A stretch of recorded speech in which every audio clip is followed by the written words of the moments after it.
کف ھذا، معاذ اپنی زبان پہ قابو پا جا، یہ میری پوری شریعت ہے، یہ پورا دین ہے۔ یہ کس کو سمجھایا ہے؟ معاذ کو۔ کیسے سمجھایا؟ جیسے چھوٹے بچے کو سمجھاتے ہیں، ایکشن کر کے۔ صرف اتنا بھی تو کافی تھا، بھائی زبان کی احتیاط کیا کرو، ایسے سمجھایا جیسے چھوٹا بچہ۔ کیوں؟ کہ مشکل ترین کام ہے۔ 22 ویلر ٹرالے کو بریک لگانا آسان ہے، یہ 2 انچ کی زبان کو بریک لگاتے ہوئے سارے بریک فیل ہو جاتے ہیں۔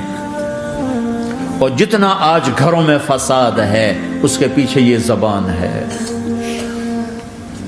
اور یہ کون ہے جس کو معصوم بچے کی طرح سمجھایا ہے؟ معاذ بن جبل۔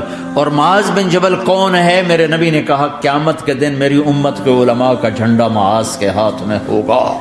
اور یہ کون ہے؟ میں پچھلے مئی میں گیا ہوں، یہ مئی جو گزرا ہے، اردن ہمارا اجتماع تھا تبلیغ کا، میں وہاں گیا۔ عمان میں آگے اربد گئے، اربد سے 18 کلومیٹر 20 کلومیٹر آگے حضرت معاذ کا مقبرہ ہے، باپ بیٹا دونوں وہاں دفن ہیں۔ حضرت عمر کے زمانے میں انتقال ہوا، جب میں اندر گیا تو اوپر لکھا ہوا تھا تاریخ وفات 18 ہجری، اور اب ہے 1435 ہجری۔ 1417 سال اس آدمی کو دنیا سے گئے ہوئے ہو چکے ہیں۔ جب میں مقبرے میں داخل ہوا، کمرے میں جس میں قبر تھی، سارے کمرے میں خوشبو ہی خوشبو۔ قبر پر 2-4 چادریں پڑی تھیں، مجھے خیال آیا کہ میرے خیال ہے یہ چادروں پہ خوشبو لگی ہوئی ہے، وہ خوشبو آ رہی۔ اس وقت میں فاتحہ پڑھ کے واپس چلا گیا، جا کے نماز پڑھی، مسجد قریب تھی، مغرب کی نماز پڑھ کے پھر دوبارہ آیا۔ پھر میں کھڑا ہو کے سوچ رہا ہوں یہ کیسی خوشبو ہے۔ تو ایک آدمی میرے پاس کھڑا تھا، میں وہ ایسے کر کے نا چادریں سونگنے کی، شاید یہ چادروں میں خوشبو لگی ہوئی ہے۔ ایک آدمی میرے پاس کہنے لگا جناب یہ خوشبو چادروں میں نہیں ہے، یہ اس قبر والے کی خوشبو، یہ 24 گھنٹے آتی رہتی ہے، 24 گھنٹے۔ پھر میں نے فزیکلی ایک ایک چادر کو سونگا، کسی ایک چادر میں کوئی خوشبو نہیں تھی۔ یہ وہ معاذ ہے جو 1417 سال ہو چکے ہیں مرے ہوئے، اور قبر مہک رہی ہے۔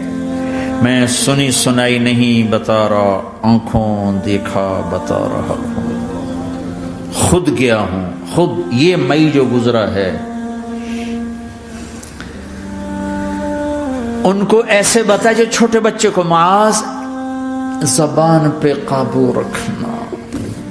اگر زبان پہ قابو آ گیا تو میاں بیوی کی لڑائی ختم۔ اگر یہ تو ہو نہیں سکتا کہ اونچ نیچ نہ ہو، کبھی خامن تیز ہوگا تو بیوی زبان پہ قابو پا لے، کبھی بیوی تیز ہوگی خامن زبان پہ قابو پا لے۔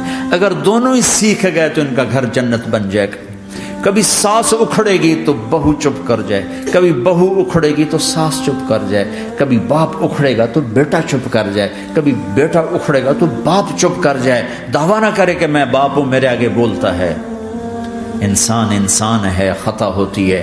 اگر آپ بھائی یہ پیچھے نیچے مستورات بھی ہیں، اپنی زبان پہ قابو پانا سیکھ لیں۔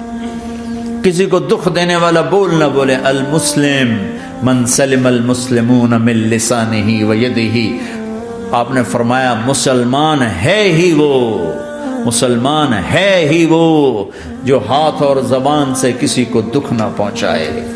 آپ نے کہا واللہ لا یؤمن، واللہ لا یؤمن، واللہ لا یؤمن، اللہ کی قسم ایمان والا نہیں، اللہ کی قسم ایمان والا نہیں، اللہ کی قسم ایمان والا نہیں۔ کون؟ شراب پینے والا نہیں، نماز چھوڑنے والا نہیں، زنا کرنے والا نہیں، جوا کھیلنے والا نہیں۔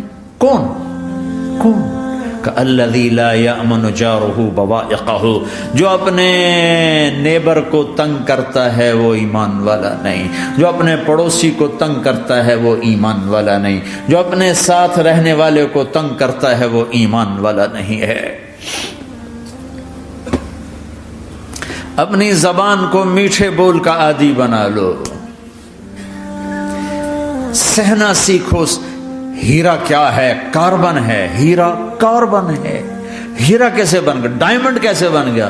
پریشر کو سہتے سہتے سہتے سہتے اللہ نے اسے ہیرا بنا دیا۔ اگر تم ہیرا بننا چاہتے ہو، محبوب بننا چاہتے ہو، تو غصہ پینا سیکھو، زبان پہ قابو پانا سیکھو۔ اپنی زبان کے اوپر اللہ نے 2 دروازے لگائے، بند کرنا، 32 تالے ہیں، ان کو بند کرنا سیکھو اللہ کے واسطے۔ اگر زندگیوں میں خوشی لانا چاہتے ہو تو برداشت کرنا سیکھو،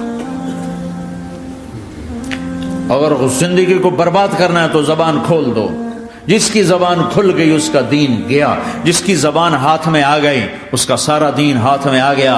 حضرت لقمان کا فرمان ہے، بیٹا میں چپ رہنے پہ کبھی اب پچھتایا، میں چپ رہنے پہ کبھی نہیں پچھتایا، مجھے چپ رہنے کا کبھی افسوس نہیں ہوا، مجھے جب بھی افسوس ہوا اپنے بولنے پر ہی ہوا ہے کہ یہ میں نے کیا کہہ دیا۔